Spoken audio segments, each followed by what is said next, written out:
देश का मुकाबला अभी आज खराब रोशनी के कारण रोक देना पड़ा मैच के तीसरे दिन।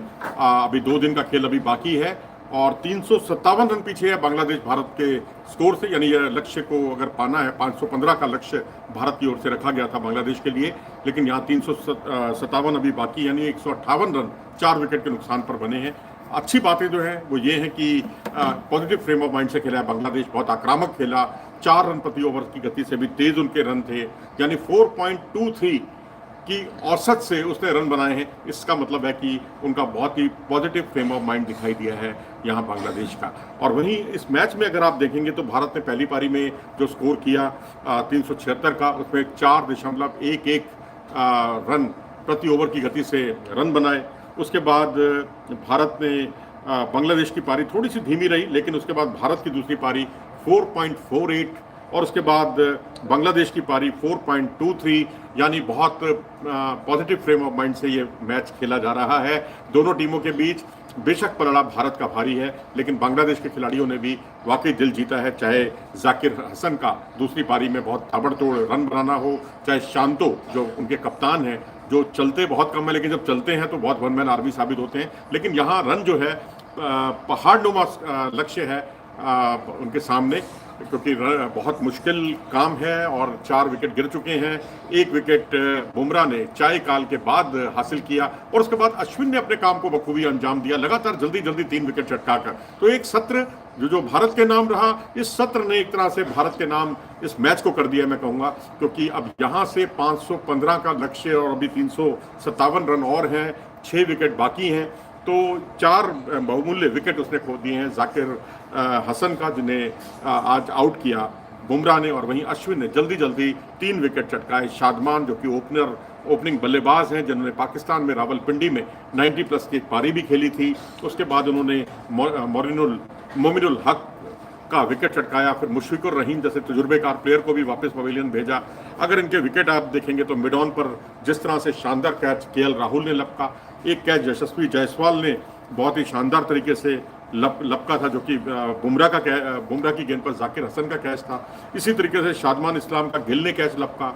मोमिनुल हक जो है वो बोल्ड हुए, एक परफेक्ट ऑफ स्पिन, या ये कहिए कि टर्न के लिए खेले थे वो, और वो थोड़ा पीछे रहे और गेंद थोड़ी सीधी रही, मामूली सा टर्न था, उस पर उनका विकेट जुटा। तो अच्छी बात यह है कि भारत की फील्डिंग बहुत अच्छी रही है। जो कैच भारत की तरफ से लपके गए, खासकर यशस्वी जायसवाल का कैच देखें आप, केएल राहुल का कैच देखें, बहुत ही बेहतरीन कैच थे, शानदार कैच थे। और यहाँ पर मैं कहता हूँ दोनों टीमों में एक बड़ा अंतर है, क्योंकि बांग्लादेश की बॉलिंग बैटिंग अच्छी है, बैटिंग चली नहीं, पहली पारी में 149 रन बना पाई, दूसरी पारी में आक्रामक खेले, लेकिन जितने रनों की दरकार थी उस हिसाब से नहीं खेले, ज़रूरत के हिसाब से नहीं खेले। यहाँ टिककर लंबी पारी खेलते तो शायद और अच्छा होता, मैच में मज़ा आता, लेकिन यहाँ पर 4 विकेट उन्होंने गंवा दिए हैं और अभी 2 दिन का खेल बाकी है, केवल 6 विकेट बाकी हैं उनके। तो अब यहाँ से भारत को मैच जीतने में कोई ज़्यादा मुश्किलात सामने नहीं होंगी। आगे से स्विंग ज़रूर थोड़ा परेशान कर रही थी आज, लेकिन उसके बाद भारतीय पारी में देखें तो विकेट बिल्कुल फ्लैट था, ज़्यादा टर्न नहीं था जब भारतीय बल्लेबाजी चल रही थी। और अब टी से पहले हमने देखा, टी के आसपास हमने देखा कि थोड़ा गेंद टर्न होने लगा है, तो ये एक अच्छा साइन है भारत के लिए, और यहाँ से भारत के लिए जीत का सुनहरा मौका या जीत का सुनहरी राह खुलती हुई दिख रही है। क्योंकि कई बार जब गेंद बहुत ज़्यादा टर्न होती है तो बल्लेबाज क्या करते हैं कि वो आमतौर पर टर्न के लिए जाते हैं, शॉट खेलने के लिए, और वो गेंद टर्न होती नहीं, जैसे सीधी निकल जाती है, जैसे कि मुशफिकुर रहीम आउट हुए अश्विन की गेंद पर। और इससे पहले ये फ्लाइटेड गेंद थी और मोमिनुल हक इस तरीके से आउट हुए थे, टर्न के लिए चले गए लेकिन गेंद टर्न हुई नहीं, और ये परेशानी का सबब होता है जब बल्लेबाज पूर्वानुमान लगाता रह जाता है, एंटिसिपेट करता रह जाता है कि यहाँ गेंद टर्न होगी, यहाँ गेंद टर्न नहीं होगी, और उसी में अपना विकेट गंवा देता है। वही कुछ यहाँ देखने को मिला। तो आज इस सत्र में अगर देखा जाए तो 4 विकेट जो भारत ने चटकाए हैं भारतीय गेंदबाजों ने, उससे निश्चित तौर पर मैं कहूँगा बिल्कुल बैकफुट पर आ गया है बांग्लादेश के लिए टेस्ट बचाना बहुत मुश्किल हो गया है। हालांकि कल बारिश की भविष्यवाणी व्यक्त की गई है, कल भी और परसों भी, लेकिन उतनी ज़्यादा नहीं है कि दिन भर शावर होते रहें। लेकिन थोड़ी सी बारिश भी कई बार खेल खराब कर देती है, मज़ा किरकिरा कर देती है, क्योंकि उस वक्त जो आउटफील्ड होता है वो गीला हो जाता है और उस गीले को सुखाने के लिए अच्छी खासी मशक्क़त करनी पड़ती है ग्राउंड्समैन को। आप याद कीजिए जो ग्रेटर नोएडा में मैच हो रहा था अफगानिस्तान का न्यूजीलैंड से, उस मैच में कोई बारिश नहीं हुई थी, लेकिन बारिश मैच से पहले हुई और उसका असर ये हुआ कि खेल हो ही नहीं पाया। ठीक है, वहाँ बेसिक कई सुविधाओं की कमी थी, लेकिन यहाँ पर सुविधाओं की कोई कमी नहीं है, क्योंकि ये रेगुलर टेस्ट प्लेइंग सेंटर है भारत का लंबे अरसे से। कई दशकों पहले जो है यहाँ पर मैच खेले गए थे, 70-80 के दशक में तो यहाँ खूब मैच हुए और यहाँ ऐसी कोई परेशानी नहीं है। तो यहाँ लेकिन यही है कि बारिश जो है ज़्यादा ना हो, बस अगर ना हो तो फिर तो बहुत ही अच्छी बात है। लेकिन भारत के लिए जीत के सुनहरे मौके रहेंगे यहाँ पर। कोई सवाल? ऋचा पटेल कह रही है कि बांग्लादेश कितने रन बना सकता है अब? देखिए जी, बांग्लादेश के जो तेवर है खेलने के, अपने देखो दिल तो उन्होंने जीता है वाकई। बहुत मुश्किल हालात में 4.23 की उनकी औसत है और उस औसत से 4.23 रन प्रति ओवर की गति से रन बना रहे हैं। पॉजिटिव फ्रेम ऑफ माइंड है, तो यहाँ से मुझे लगता है कि इतने ही रन और बन पाएंगे, यानी 300 सवा 300 के अंदर से ज़्यादा टीम मुझे लग नहीं रहा कि इससे आगे और स्कोर को ले जा पाएगी। अभी 158 है 4 विकेट पर, आप 300 हद से हद मान लीजिए। और एक सत्र या 2 सत्र भारत को चाहिए, क्योंकि अभी 8 सत्र का खेल बाकी, 6 सत्र का खेल बाकी है और 6 सत्र में अगर 2 सत्र का खेल भी हो गया तो भारत के लिए जीत का सुनहरा मौका हो जाएगा, सामने आ जाएगा।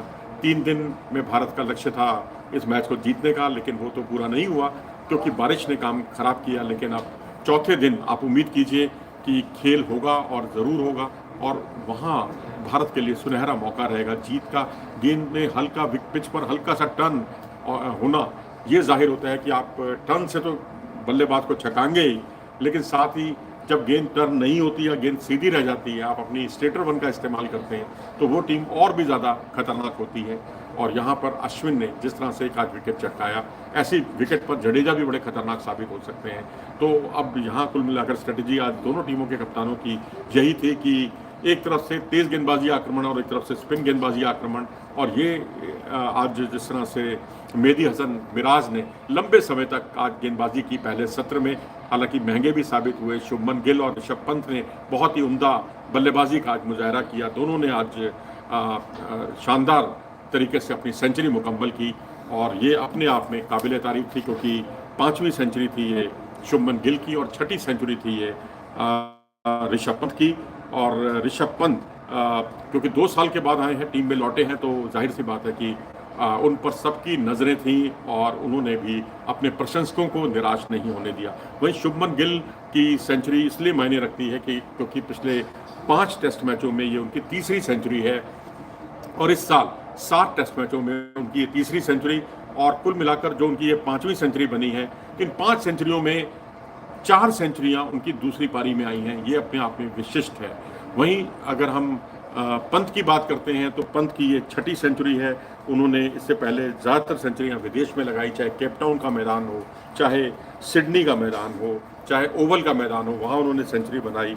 लेकिन उनकी कई ऐसी पारियां हैं जो सेंचुरी में तब्दील हो सकती थी, लेकिन तब्दील नहीं हो पाई क्योंकि नर्वस नाइन्टीज़ के वो बहुत, इस मौजूदा टीम में वही एक ऐसे खिलाड़ी हैं जो सबसे ज़्यादा बार आउट हुए हैं अगर ऑन एन एवरेज देखा जाए। अगर आप विराट और रोहित की तुलना करेंगे तो बात अलग है, लेकिन उन्होंने नंबर ऑफ मैचेस उनके बहुत ज़्यादा हैं। लेकिन जितने मैच ऋषभ पंत ने खेले, अगर आप उस तरह से उनका आकलन करेंगे तो ये खिलाड़ी ब्रिस्बेन में 89 रन बनाकर नॉट आउट रहा। उसके अलावा इनकी 6 पारियाँ ऐसी रहीं जहाँ ये 90+ का स्कोर बनाने के बावजूद सेंचुरी नहीं बना पाए, और ये अपने आप में दर्शाता है कि इस खिलाड़ी में जज्बा है, लंबी पारियां खेलने की कुव्वत है, अच्छे शॉट्स हैं। और जिस तरह से आज इन्होंने स्वीप शॉट भी खेले, कवर ड्राइव भी खेले, कवर के ऊपर से शॉट्स भी खेले, लॉन्ग ऑन लॉन्ग ऑफ की और बाउंड्रीज लगाई, अपने आप में काबिल तारीफ। और मेहदी हसन पर जो मिड विकेट के ऊपर से इन्होंने जो पुल किए हैं वो भी अपने आप में बेहतरीन काबिल तारीफ, जिसकी जितनी प्रशंसा की जाए उतना कम। वहीं शुभमन गिल जिन्होंने लॉन्ग ऑन पर पुल शॉट खेले, पुल शॉट खेले, एक्स्ट्रा कवर दिशा में भी एक चौका लगाया, तो आज उनकी पारी भी बहुत ही विश्वसनीय थी, बहुत ही ऑथेंटिक पारी, जिसे पूरे अंक आप दे सकते हैं। तो दोनों खिलाड़ियों की सेंचुरी, और पहली पारी में अश्विन की सेंचुरी और उसके बाद बुमराह के 4 विकेट पहली पारी के और 1 विकेट दूसरी पारी में, और अश्विन के दूसरी पारी में 3 विकेट। यानी आज एक सर्वांगीण खेल भारत की ओर से देखने को मिला बांग्लादेश के खिलाफ, जिससे उम्मीद जगती है भारत की इस मुकाबले को चौथे दिन कम से कम 2 सत्र में भारत जो है इस मुकाबले को अपने नाम करेगा, ऐसी मेरी उम्मीद है। अपनी राय दें इस बारे में कमेंट सेक्शन में जाकर। अगर आपको ये वीडियो पसंद आया हो तो इसे लाइक करें, चैनल को सब्सक्राइब भी करें। नमस्कार।